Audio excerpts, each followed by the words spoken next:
안녕하십니까. 생생매거진 오늘 손지민입니다.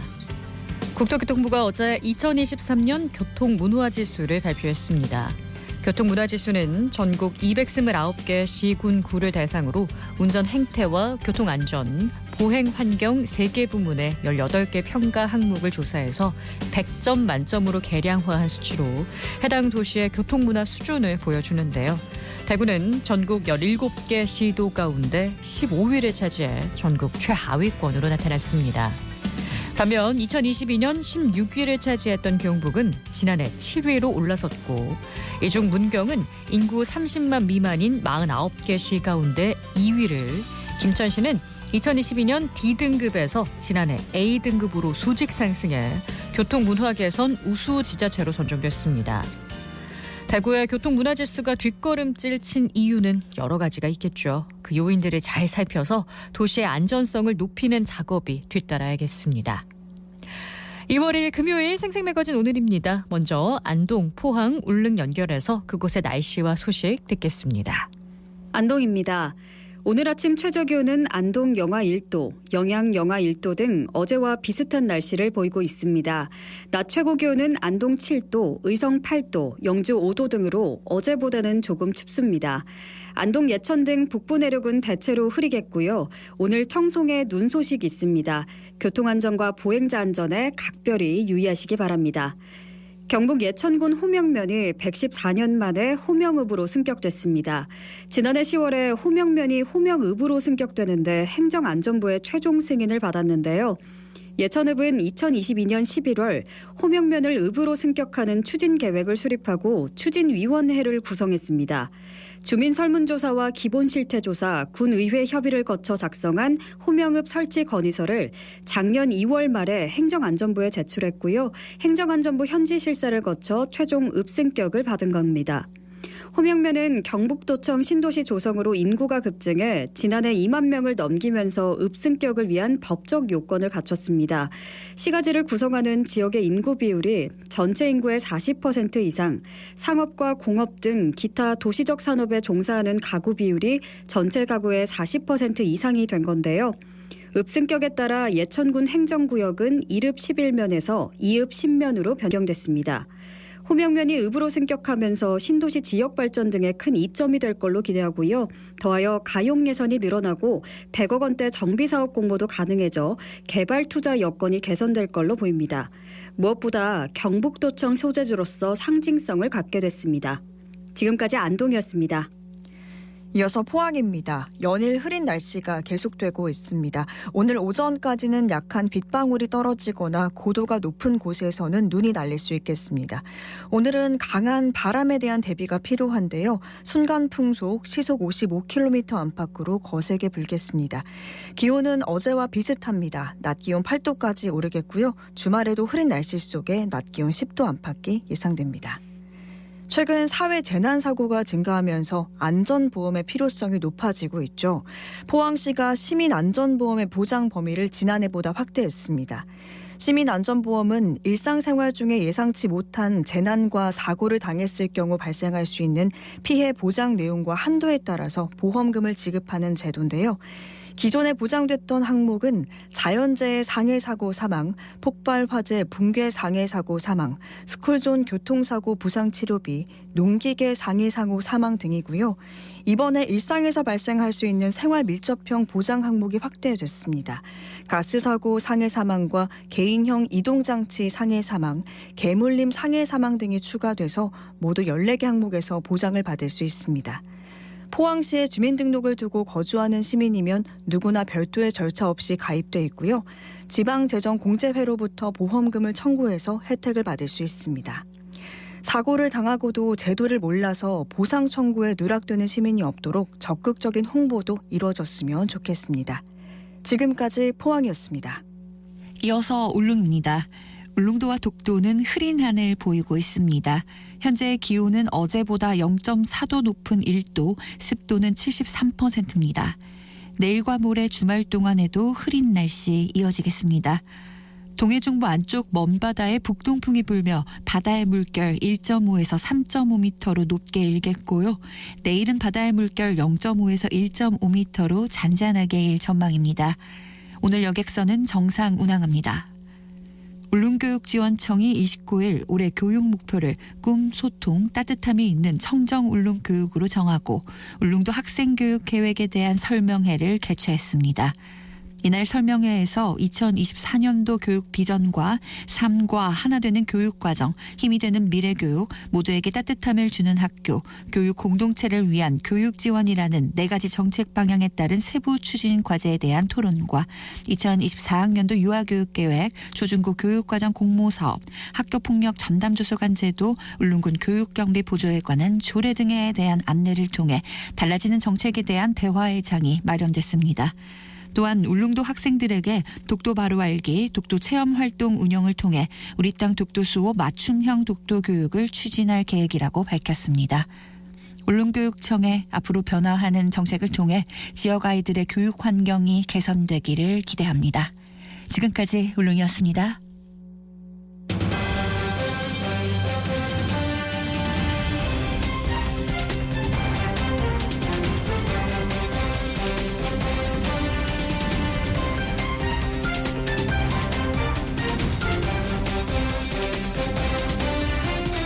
자녀의 양육비를 주지 않는 부모들의 신상 공개 사이트 배드파더스의 운영자가 대법원에서 유죄 확정 판결을 받았습니다. 명예훼손 혐의로 기소된 지 5년 만인데요. 판결을 둘러싼 논란도 상당합니다. 오늘 내로남불에서는 관련한 내용 살펴보겠습니다. 최지연 변호사 스튜디오에 나오셨어요. 안녕하세요. 네, 안녕하세요. 네, 우선 배드파더스 사건이 어떤 것인지 개요부터 설명을 좀 해주세요. 네, 배드파더스라고 들어보셨을 텐데요. 네.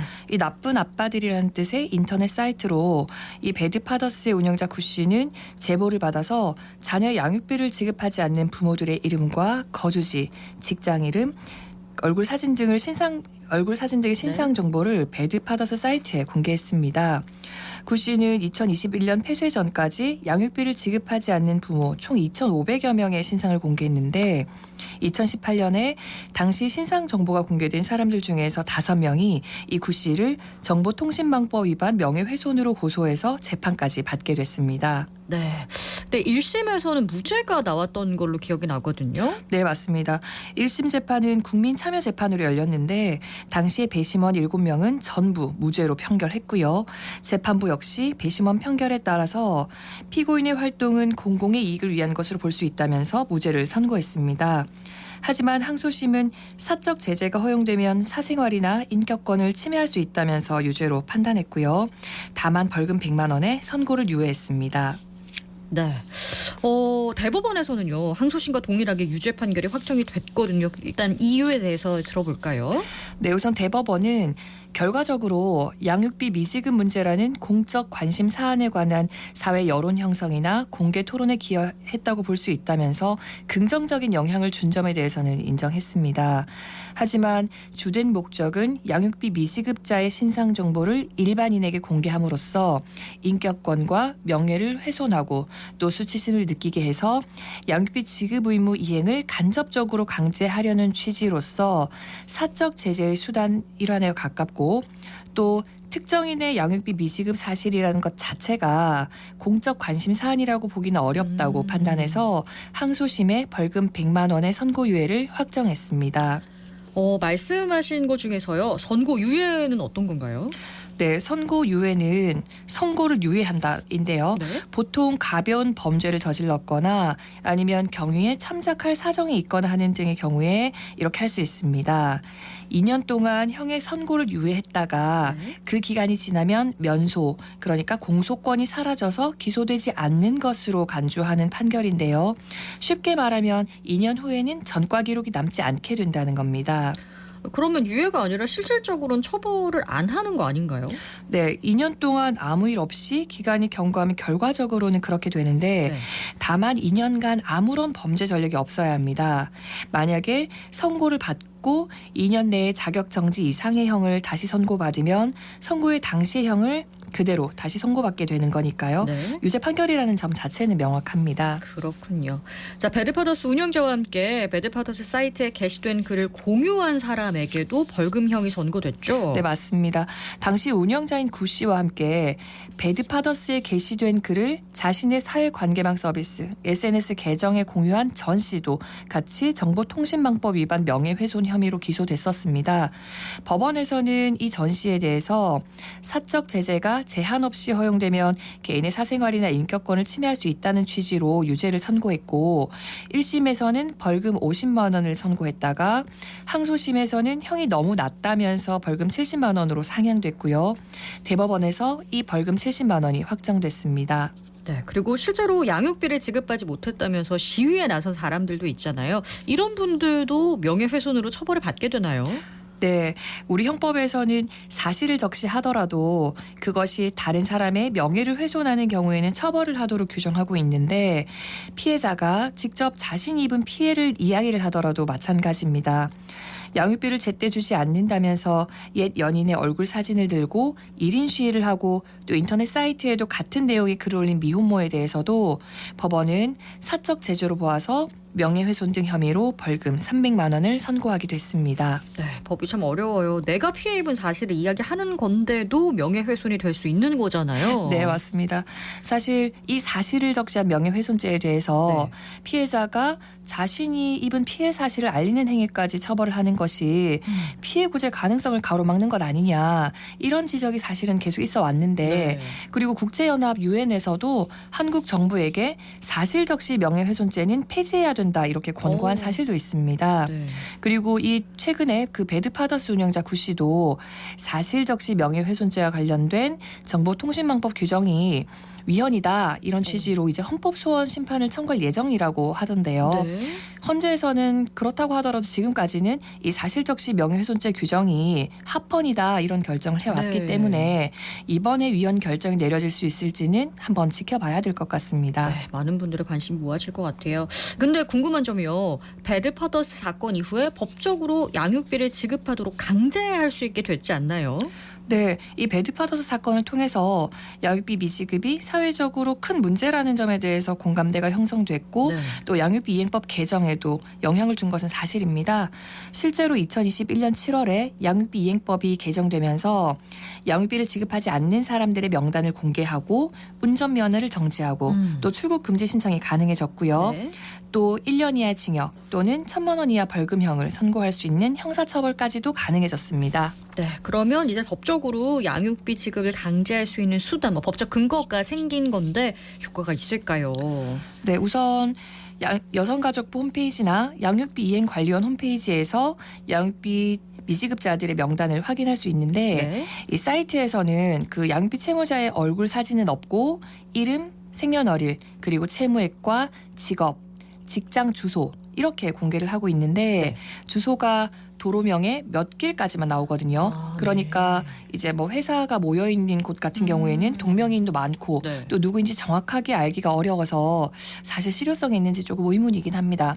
그래서 배드파더스 활동으로 양육비를 주던 사람도 다시 끊는 경우도 있다고 하더라고요. 네. 그래서 배드파더스 운영자였던 구 씨도 개정법이 시행되기 2개월 전에 이 배드파더스 사이트를 폐쇄를 했다가 최근에 다시 양육비 해결하는 사람들로 이름을 바꿔서 사이트를 다시 열기도 했습니다. 그렇군요. 자, 그러면은 실제로 형사처벌은 어떤가요? 잘 이루어지고 있나요?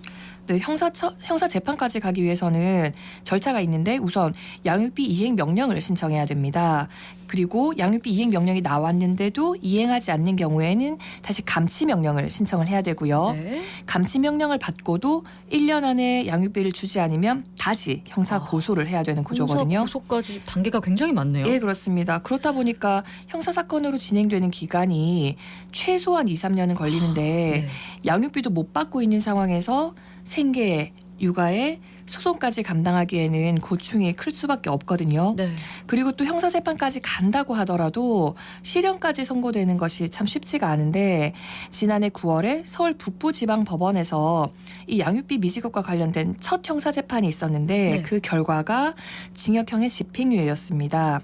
그리고 또 지난해 11월 수원과 대구지방법원에서도 모두 징역형의 집행유예 판결이 내려졌거든요. 특히 대구지방법원에서는 2022년에 전처에게 양육비를 안 주려고 재산을 숨긴 혐의로 기소된 사람에 대해서도 징역 10월에 집행유예 2년이 내려져서 솜방망이 처벌로 실효성이 없다는 지적들이 있습니다. 그러면은 이 대법원 판결에 대해서 좀 찬반 의견으로 나뉠 것 같다는 생각이 드는데요.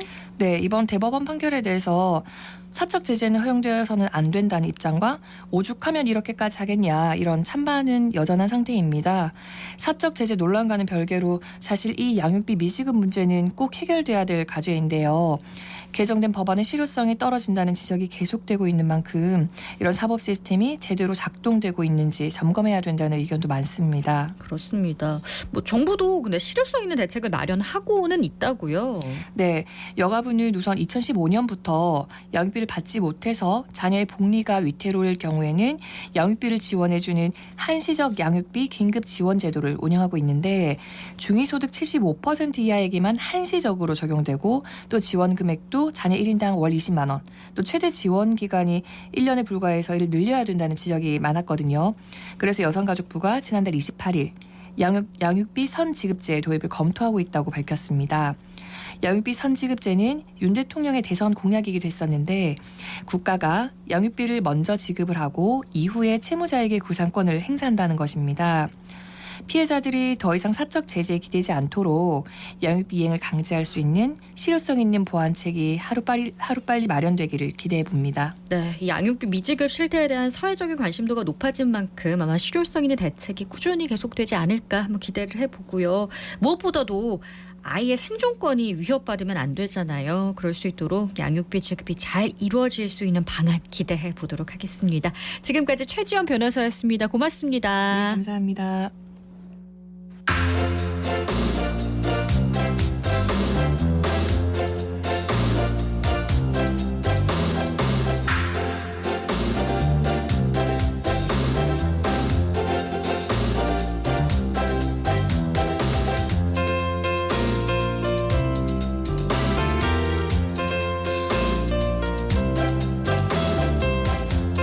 대구 달서구에 온 가족이 함께 학습, 체험, 전시 등을 즐길 수 있는 곳이 생겼다고 합니다. 바로 달서 디지털 체험센터인데요.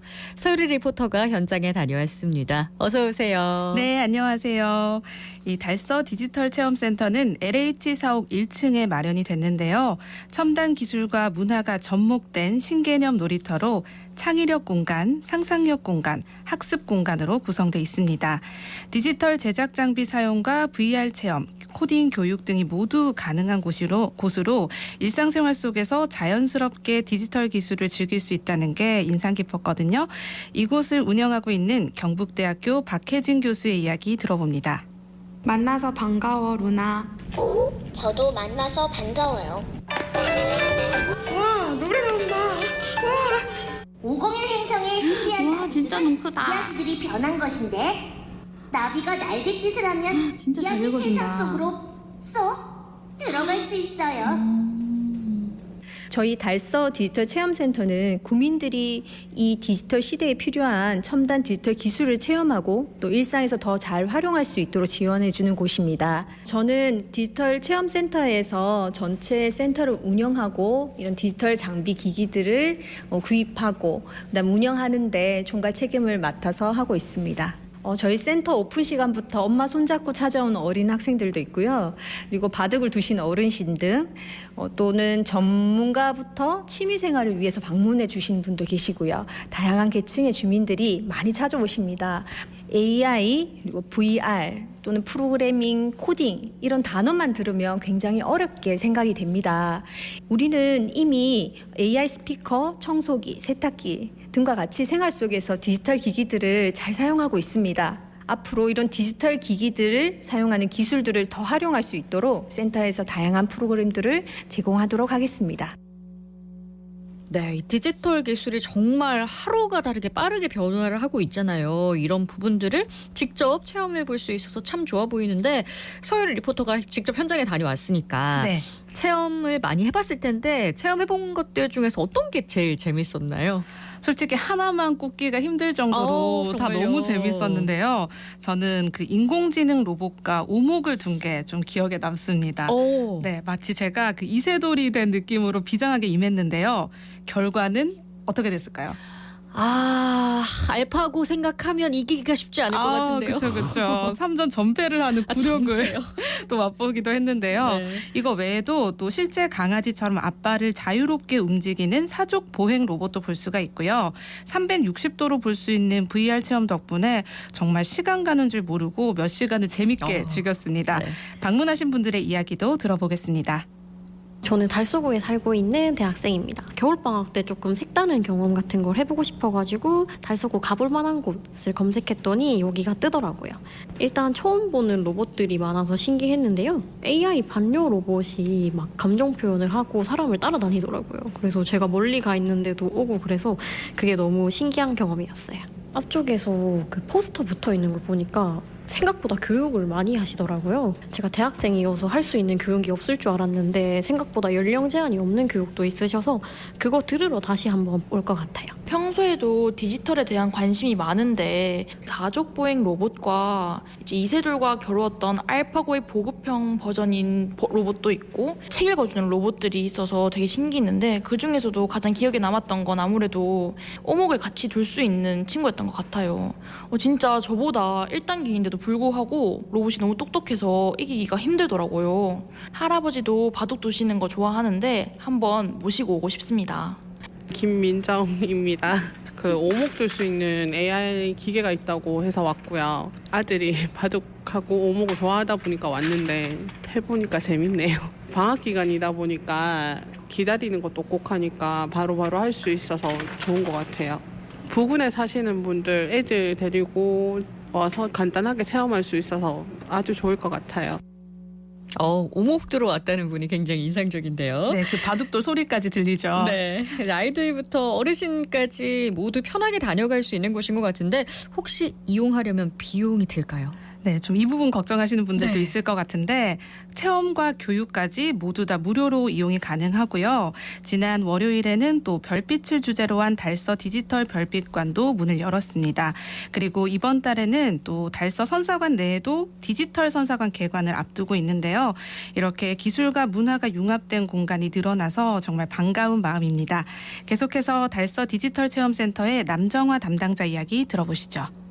달서 디지털 체험센터는 ICT 기술을 활용해 지역사회 디지털 전환, 경쟁력 강화, 지역 균형 발전을 도모하기 위해 과학기술정보통신부가 주관하는 2023년 스마트 빌리지 보급 및 확산 공모 사업에 달서구가 선정이 되어서 조성하게 되었습니다. 현재까지 약 1,000명 정도 다녀갔고요. 그만큼 저희 쪽에 문의 전화도 많이 오는 편이고 저희 센터에는 사족 보행 로봇이라는 기기가 있는데 이거를 TV에서만 보던 거를 직접 눈앞에서 볼 수 있어서 무척 신기해하고 즐거워하는 어린이들이 많고 그리고 저희가 멀티미디어 학습 장치도 있는데 이거는 사자성어 맞추기, 속담 맞추기 이런 100여 종의 게임들을 보유하고 있고 이거를 한두 시간은 기본으로 하시는 분들이 많아요. 그래서 간만에 운동 잘하고 갔네라는 이제 어르신 분들도 많으셨고요. 그다음에 집에 가기 싫다고 엉엉 울면서 가는 어린아이도 많았습니다. 또 어떤 어린아이는 너무 재밌어서 3일 내내 출석 도장을 저희 쪽에 찍어서 저희가 이제 기억하고 있는 어린아이도 있습니다. 저희 센터는 급변하는 4차 산업혁명 시대에 다양한 연령이 누구나 디지털 기술을 어려워하지 않고 친근하게 다가갈 수 있도록 만들어진 생활 속 디지털 체험 공간입니다. 대구 최초 디지털 복합 문화 공간이며 누구나 체험할 수 있는 공간이 가장 특별한 부분이지 않을까 생각합니다. 저희 센터는 앞으로도 다양한 디지털 체험 및 교육 과정이 개설될 예정이오니 많은 관심 부탁드립니다. 네, 센터는 낮 12시부터 1시까지의 점심시간을 제외하고는 평일 오전 10시부터 오후 5시까지 운영됩니다. 디지털 기술과 좀 더 친해지고 싶다면 꼭 한번 방문해 보시기 바랍니다. 네, 서유 리포터와 함께 달서의 문을 연 디지털 체험센터 알아봤습니다. 잘 들었습니다. 고맙습니다. 네, 고맙습니다.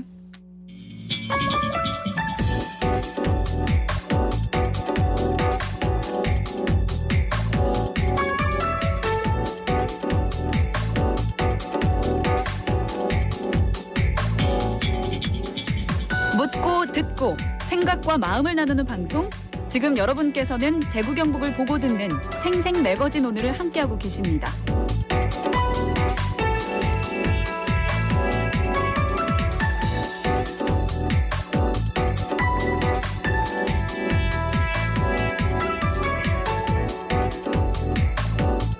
생생매거진 오늘 함께하고 계신 지금 시각 11시 30분입니다.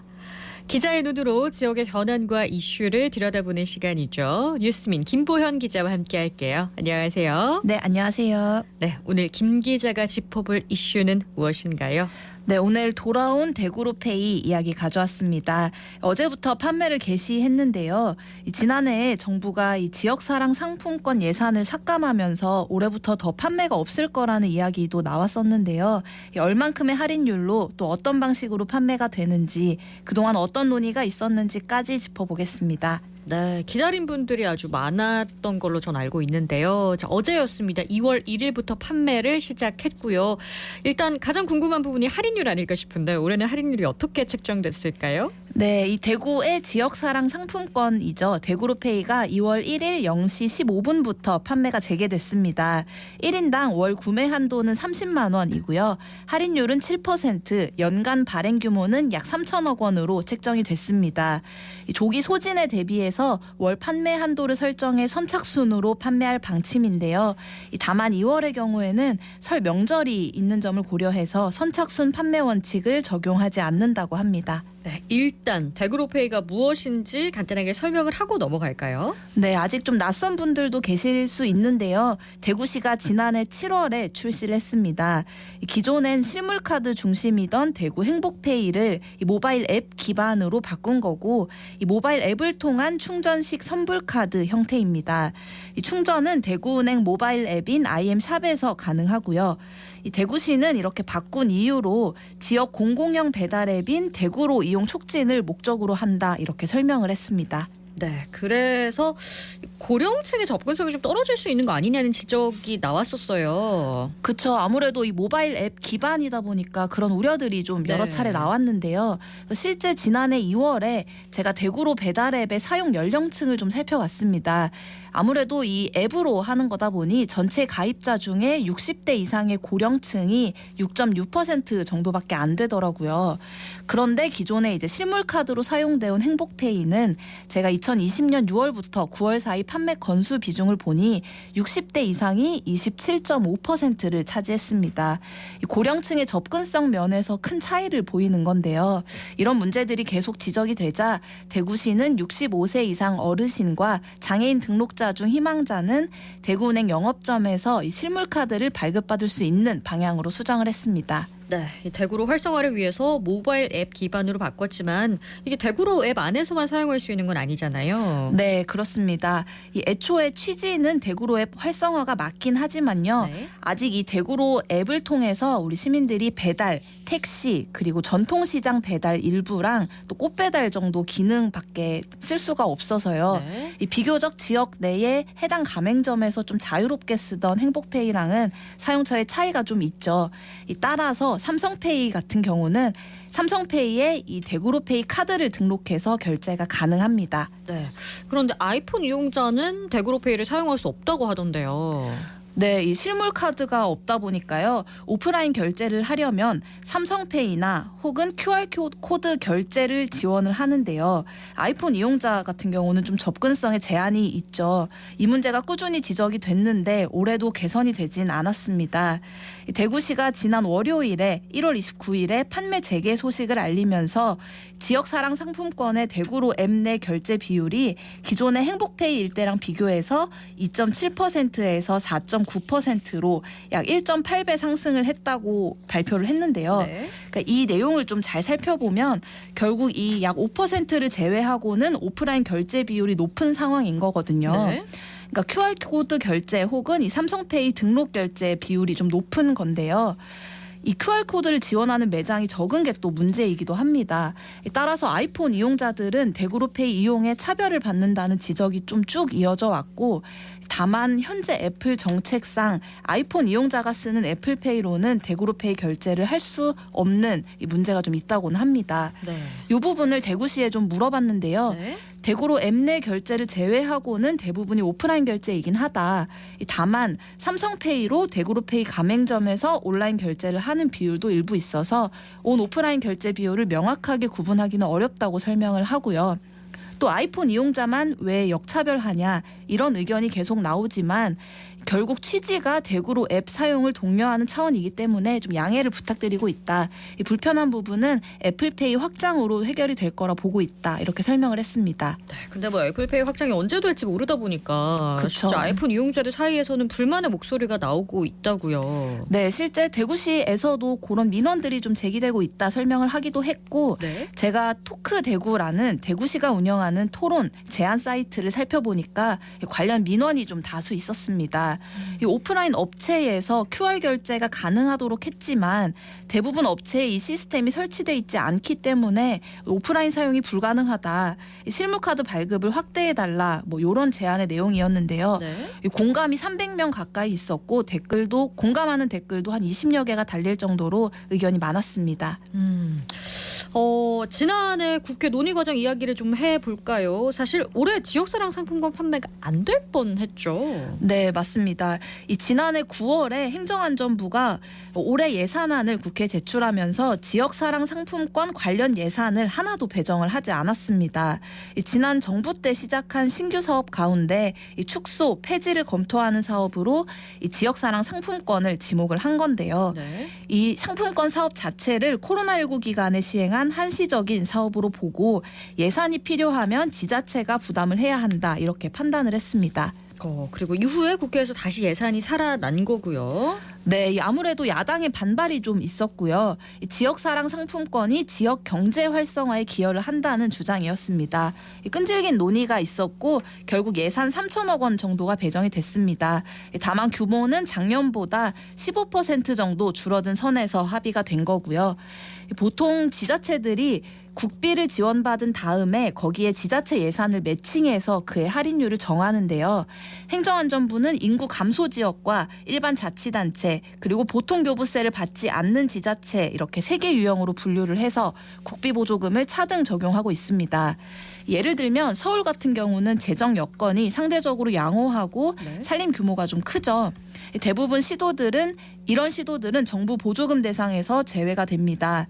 그러니까 이런 서울도 지역화폐 발행 규모를 지난해 1조 600여억 원에서 올해는 8,600억 원으로 좀 20% 가까이 축소할 계획이라고 밝혔고요. 네. 따라서 할인율도 기존 7%에서 올해 처음으로 5%로 조정을 했습니다.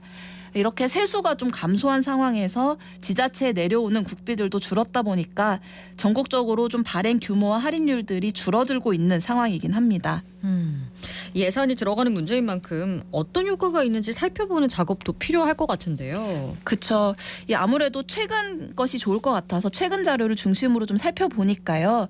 2022년 6월부터 지난해 1월까지 행안부 의뢰로 한국행정안전연구원이 진행한 연구가 있더라고요. 이 보고서를 보니까 지역사랑 상품권이 매출 증대, 종사자 증가, 지역 균형 발전 등의 효과가 있는 걸로 분석이 됐습니다. 특히 이 지역사랑 상품권 발행이 매출과 고용이 늘어나는 효과가 있는 것으로 나타났는데요. 네. 예컨대 이 기초지자체에서 발행한 상품권의 공급액 비율이 1%포인트 증가하면 이 적용 대상으로 분류한 업종들의 평균 매출액은 약 8% 증가를 한다고 합니다. 또 상품권 공급액 비율이 1%포인트 증가를 할 때는 이 적용 업종의 평균 종사자 수가 2.1% 증가하기도 했고요. 업종별로는 약 6명 정도 늘어난 셈이라고 합니다. 네. 이 지역 균형 측면도 중요할 텐데요. 인구 밀도가 낮고 면적이 작은 지역일수록 이 상품권 공급 비율 증가에 따른 추가적인 매출액 증대 효과가 높았습니다. 그러면서 보고서가 국비 지원 과정에서 인구 감소 지역 등 소규모 열악한 지자체에 대한 적극적인 지원이 이 상품권의 효과성 제고 측면에서도 긍정적일 것이다. 이렇게 적시를 했습니다. 네, 행안부 의뢰로 진행한 연구인데 긍정적인 효과가 있다는 결론인 거네요. 그쵸. 이런 연구 결과가 지난해 1월에 행안부에 제출이 됐는데도 행안부가 하반기 예산안에 국비 지원 예산을 반영하지 않은 셈인 거죠. 이 몇몇 언론에서 이런 문제를 지적하는 보도를 내기도 했습니다. 행안부 설명은요. 연구 용역 결과에 이런 발행의 효과가 있더라도 국비 지원은 좀 다른 차원의 문제라면서 코로나19 대응 과정에서 지역 주민과 소상공인 피해를 지원하기 위해 국비 지원이 확대된 측면이 있긴 하지만 코로나 상황이 안정된 지금은 본래의 목적대로 지자체 주도의 상품권 자율 발행 추진이 필요하다고 본다. 이렇게 설명을 했습니다. 그렇군요. 자, 대구로페이 할인 판매 재개에 대해서 살펴봤는데요. 김 기자도 대구로페이 사용하시나요? 네, 저도 너무 잘 사용을 하고 있어서 어제 대기를 해서 충전을 하다가 애를 좀 먹었습니다. 아, 정말요? 이 오전 8시에 충전을 하려고 앱에 들어가니까 대기 인원이 한 2,500명 정도 되더라고요. 한 10분 좀 안 되게 대기를 해서 겨우 충전을 했습니다. 이렇게 오랜만에 판매가 재개되기도 했고 또 2월에는 설이 있잖아요. 그래서 다들 기다리셨구나, 이렇게 필요성을 좀 느끼시는구나 직접 체감을 했고요. 이 30만 원 한도에 맞춰서 충전을 하면 실제 출금 금액은 27만 9천 원입니다. 제가 혜택을 받는 금액이 2만 1천 원인 건데요. 이 크다면 크고 또 적다면 적은 금액이지만 내가 이런 혜택을 받고 있구나 하는 실감은 좀 하게 되더라고요. 제가 온라인 주문을 하거나 대형마트에 갈 거를 동네 마트나 인근 시장에 좀 장을 보러 가게 되는 유인책도 되고요. 이렇게 시민들 반응이 좋기 때문에 예산 조기 소진, 올해 판매 중단 이런 이슈가 생길 때마다 매년 기자들이 대구시의 내년도 판매 계획이 어떻게 되냐 물어보거든요. 그때마다 이제 시에서는 국비 지원이 없으면 우리 시 예산만으로는 힘들다. 뭐 항상 똑같은 반응입니다. 따라서 정책 효과를 좀 면밀히 분석해서 더 체계적으로 운영됐으면 좋겠다 하는 바람이 있습니다. 네, 지금까지 뉴스민 김보영 기자와 함께했습니다. 고맙습니다. 감사합니다.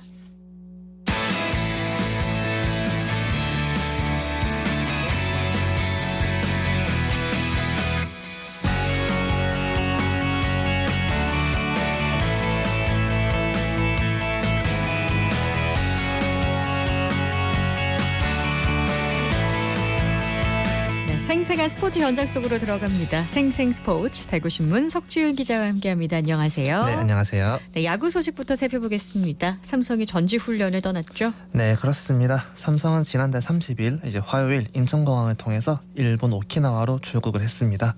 박진만 감독, 정대현 퓨처스 감독을 포함해서 코칭 스태프 31명, 투수 40명, 포수 7명, 내야수 21명, 외야수 11명, 지원 스태프 등 총 135명이 참가했습니다. 네, 삼성의 오키나와 스프링 캠프 기간 어떻게 되나요? 네, 이번 스프링 캠프 역시 이제 작년에 이어서 1군, 2군 모두 오키나와에서 치러지는데요. 1군은 3월 7일까지 총 38일, 2군은 2월 26일까지 총 27일 동안 스프링 캠프 일정을 소화합니다. 네, 동반 출국이면 1, 2군 훈련도 한 장소에서 이루어지나요? 아니요, 이제 숙소는 동일하지만 훈련장은 별도로 운영이 됩니다. 1군은 이제 온나손 구장에서 훈련하고요. 2군은 이시카와 구장에서 훈련하고 있습니다. 그렇군요. 이번 스프링 캠프 명단에 혹시 특이점이 있을까요? 오승환을 포함해서 이제 백정현, 장필준 등 일부 베테랑 선수들이 퓨처스 캠프에 이름을 올렸습니다. 그리고 이제 2024년 신인 선수들 전원 역시 2군 캠프에 이제 참가합니다.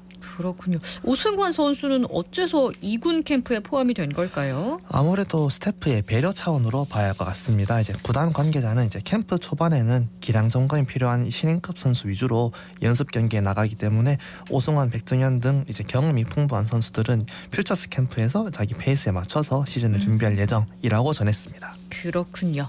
자, 캠프에서의 세부 훈련 일정 한번 살펴볼까요? 네, 이번 스프링 캠프는 이제 4일 훈련, 1일 휴식 일정으로 훈련과 연습 경기를 병행한다고 합니다.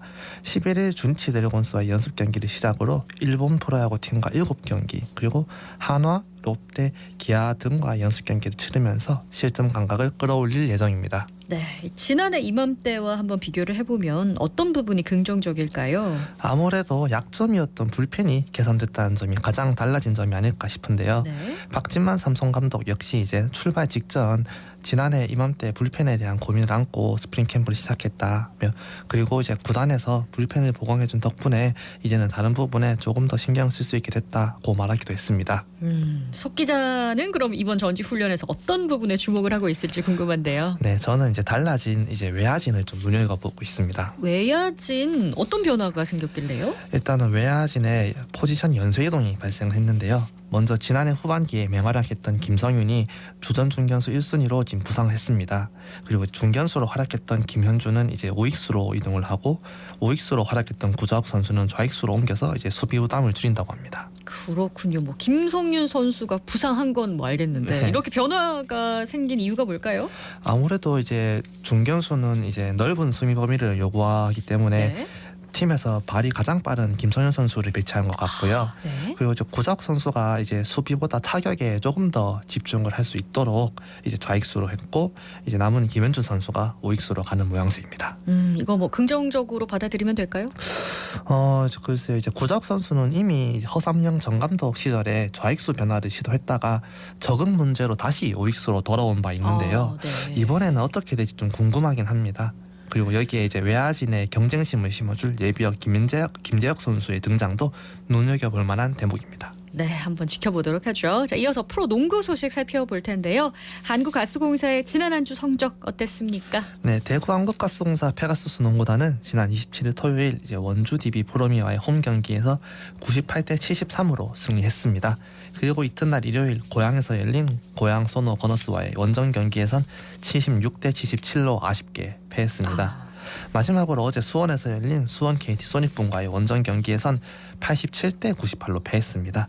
이로써 가스공사는 연패에 빠지면서 지난 3경기에서 1승 2패를 기록했습니다. 네. 지금 가스공사 순위가 7위죠. 그렇죠. 이제 가스공사는 6강 플레이오프 마지노선인 6위 울산현대모비스와 5.5게임 차를 유지하고 있습니다. 플레이오프 가야 되는데 울산 따라잡을 수 있을까요? 뭐 어려워 보이지만 산술적으로 불가능하지는 않은 것으로 보입니다. 경우의 수를 한번 좀 살펴봐 주시면요. 이제 가스공사는 어제까지 37경기를 치렀고 이제 17경기가 남았는데요. 6위 울산과의 맞대결은 이제 2차례 남았고요. 이 2차례 경기를 모두 승리를 하면은 2게임 차가 좁혀지는 상황이거든요. 네. 나머지 15경기에서 이제 뭐 5경기마다 한 경기꼴로 격차를 줄일 경우 가스공사 6위 탈환을 기대해 볼 수도 있을 것 같습니다. 매 경기 결과가 중요한 셈인데 지금 가스공사의 부상자들이 연이어 발생하고 있잖아요. 네, 그렇죠. 이제 박지훈, 신주영 등 준주전급으로 이제 쏠쏠이 활약해주던 선수들이 연달아 부상으로 이탈하는 악재가 발생했습니다. 중요한 국면에서 위기를 맞은 가스공사 어떻게 돌파할까요? 그래서 이제 주요 전력인 뭐 김낙현, 뭐 이대현, 차바이 선수 등이 이제 부상에서 돌아오면서 가스공사로서는 한숨 돌릴 수 있을 것으로 보입니다. 네, 가스공사가 중요한 시기를 잘 넘기면 좋겠네요. 자, 가스공사의 다음 일정 어떻게 됩니까? 네, 가스공사는 내일 토요일 오후 2시 대구체육관으로 고향소노 버너스를 불러들여서 홈 경기를 치를 예정입니다. 그리고 6일 화요일 서울 삼성 썬더스와 홈 경기를 치르고요.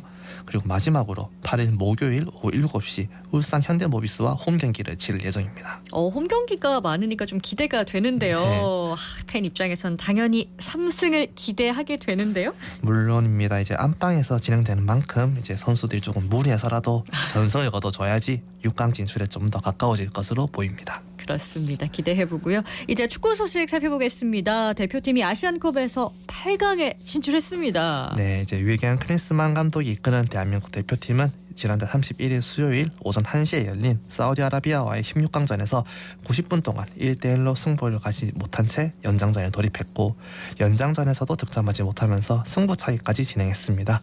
승부차기에서 4대2로 승리한 대표팀은 가까스로 8강전에 진출했습니다. 정말 어렵게 진출한 겁니다. 그렇죠? 네, 이제 어려운 경기를 예상을 하긴 했는데 네. 이렇게 뭐 승부차기까지 가는 상황을 맞는 것까지 생각한 건 아니었거든요. 맞아요. 승부차기 진짜 오랜만에 봤습니다. 자, 혈투를 치른 대표팀의 8강 상대는 어딘가요? 네, 대표팀은 3일 토요일 0시 30분 그러니까 약 12시간 뒤죠. 호주와 4강 진출을 다투고 맞붙을 예정입니다. 네, 주말에 시작을 함께하는 황금 같은 시간대라서 아마 시청률이 좀 나오지 않을까 생각이 드네요. 그렇죠. 이제 시간대가 좋아서 많은 국민들이 시청할 것 같은데요. 네. 결과만 좋다면 주말에 시작을 알리는 정말 최고의 경기가 될 수도 있을 것 같습니다. 네, 그나저나 상대팀이 호주예요. 호주면 이제 우승 후보로까지 꼽히던 상대인데 어떻게 예상하시나요? 가뜩이나 우승 후보로 꼽히던 호주인데다 지금 대표팀이 좀 불리한 상황이라서 쉽지만은 않을 것 같습니다. 불리하더라. 뭐 어떤 점에서 불리하죠? 우선은 체력인데요. 호주는 인도네시아를 이제 4대0으로 물리치면서 90분 만에 경기를 끝냈습니다.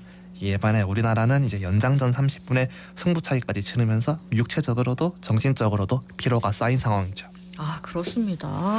뛴 시간이 너무 차이가 많이 나고 축구가 워낙에 체력 소진이 심한 스포츠잖아요. 그렇죠. 그래서 선수들 체력이 잘 받쳐줘야 할 텐데라는 걱정을 뭐 많은 국민들 저 포함해서 하고 계실 것 같아요. 네, 그렇습니다. 여기에다가 좀 경기 텀에서도 차이가 나는데요.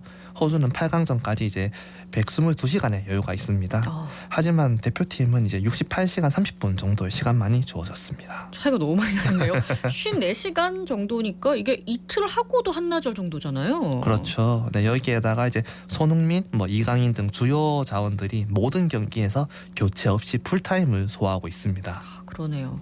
연장전까지 치른 직후에다가 휴식 시간도 이제 맞붙을 상대팀에 비해서 비교적이 아니라 아주 적고 게다가 우리가 기대하고 있는 우리가 기대고 있는 주요 선수들은 휴식 없이 풀타임을 소화했다라. 어쩌다 이렇게 된 거죠? 결국에는 원인 대부분이 이제 감독의 구상 미스로 귀결이 되긴 합니다. 사실 조별리그 마지막 경기 같을 때는 비주전 선수들을 다수 기용해서 체력 관리를 해줄 수도 있었거든요. 체력 관리 진짜 중요한데 듣고 보니까 이 감독님이 좀 야속하게 느껴지는데요. 네, 뭐 지나간 건 어쩔 수 없긴 한데 아쉽죠. 그리고 체력뿐만 아니라 옐로 카드 트러블 역시 오래되는 부분입니다. 옐로 카드 경고를 받은 선수가 많은가 봐요. 네, 대표팀에서 16강전까지 옐로 카드를 받은 선수가 모두 10명입니다. 10명. 주전 필드 플레이어 전원이라고 봐도 무방하겠는데요. 네, 그렇죠. 이번 대회에서는 또 조별리그 1차전부터 8강전까지 경고를 한 차례만 받으면 4강전부터 초기화가 되는데요. 8강전까지 서로 다른 경기에서 경고 2장이 쌓이면 4강전에 출전할 수가 없습니다. 그럼 이번 호주전까지는 경고를 굉장히 조심해야 하겠네요. 그렇죠. 하지만 또 진출할 수 있을지도 모르는 또 4강을 대비해서 뭐 카드 받은 주전 선수들 없이 또 호주전을 치를 수도 없는 만큼 어려운 상황에 놓였다고 봐야죠. 그렇습니다. 이거 대회가 시작하기도 전에 좀 우울한 얘기만 나오고 있는 것 같은데요. 그러게요. 이제 좋은 말만 하고 싶은데 상황이 이러니 좀 안타깝기도 하고 좀 복잡한 마음입니다. 듣는 저도 복잡합니다. 자, 대표팀이 호주전에서 승기를 잡기 위해서 어떻게 해야 할까요? 네, 호주 수비진이 이제 높이는 좋지만 발이 조금 느린 편이거든요. 그러니까 이제 손흥민 같이 좀 스피드가 좋은 공격수들을 앞세워서 호주 수비진의 뒷공간을 적극적으로 공략을 해야 될 것으로 보입니다. 그리고 선수들이 체력적으로 좀 어려운 만큼 체력이 떨어지기 전 최대한 빠르게 득점을 해서 경기를 수월하게 풀어갈 수 있을 것으로 보입니다. 수월한 경기 한번 기대해 보겠습니다. 지금까지 생생스포츠 대구신문 석지윤 기자였습니다. 고맙습니다. 네, 감사합니다.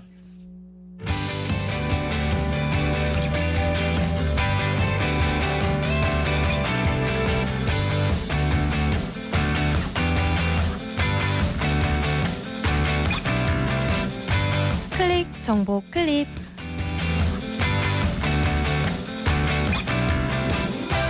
대구시는 지역 취업준비생들의 구직활동에 대한 경제적 부담을 덜어주기 위해 면접 정장 무료 대여 서비스인 희망옷장을 운영하고 있습니다. 희망옷장은 현재 대구에 주소를 둔 고교 졸업 예정자부터 39세까지의 청년 구직자와 대학생 중 면접 응시 대상자에게 무료로 정장을 대여해 주는데요.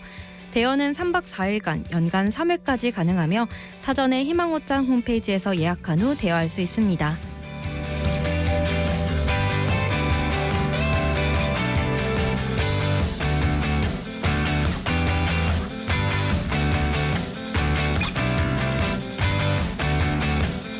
대구 12경을 독서 마라톤 코스로 활용한 2024 책 읽는 대구 독서 마라톤 대회가 오는 9월까지 열립니다. 올해로 5회째를 맞는 이번 대회는 코스별 기준 도서 2권에서 4권을 모두 읽은 뒤 독서 일지를 작성하는 방식으로 진행되는데요. 중학생 이상 대구 시민이면 누구나 참여할 수 있고 최종 코스를 완주하면 총 43권의 책을 읽게 됩니다.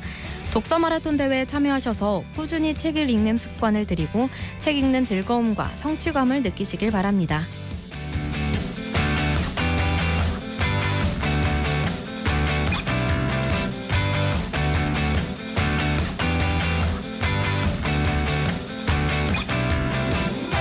경상북도와 수산물 품질관리원은 설명절을 앞두고 수산물 원산지 특별점검에 나섭니다. 특별점검 품목으로는 명절 제수용과 선물용으로 많이 쓰이는 조기와 명태, 오징어 등과 겨울철 별미로 소비 증가가 예상되는 방어, 가리비, 과메기 등인데요. 품목에 대한 원산지 미표시와 거짓 표시를 살펴보고 적발된 업체에는 벌금이나 과태료를 부과할 방침입니다. 또 배달 음식에 대한 비대면 원산지 표시 점검도 진행할 예정입니다.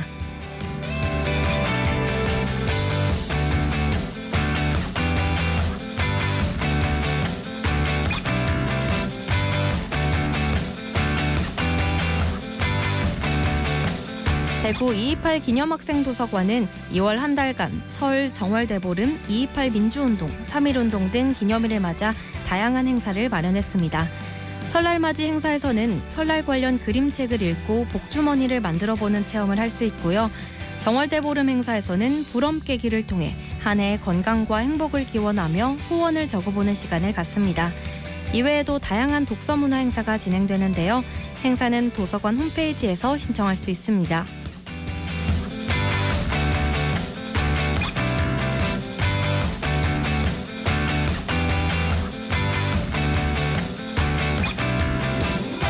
안전한 설 명절을 보내기 위해서는 명절 음식을 준비하고 섭취할 때도 위생수칙을 지키는 것이 중요합니다. 상하기 쉬운 어패류와 냉장 냉동식품은 마지막에 구매한 후 되도록 아이스팩 등을 이용해 차가운 상태를 유지하며 운반하시길 바랍니다. 또 음식을 만드실 때 달걀이나 생닭을 만진 손으로 채소나 과일 등을 만지면 식중독균이 교차 오염될 수 있어 주의해야 합니다. 올바른 음식 보관과 섭취 요령, 개인 위생 수칙을 지켜 안전한 설 명절을 보내시길 바랍니다. 지금까지 클릭 정보 클립 배아현이었습니다.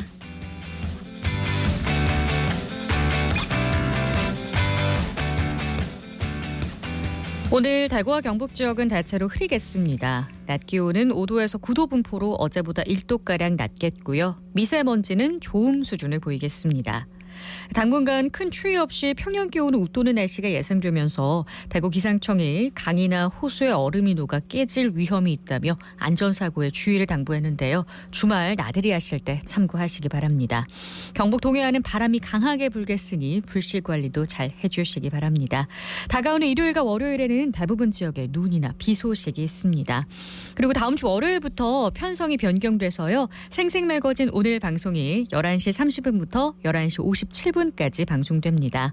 지역민을 위한 알찬 정보와 소식들 많이 준비할 테니까요. 계속해서 애청해 주시면 감사하겠습니다. 생생매거진 오늘이 준비한 순서는 여기까지입니다. 지금까지 아나운서 손재민이었습니다. 고맙습니다.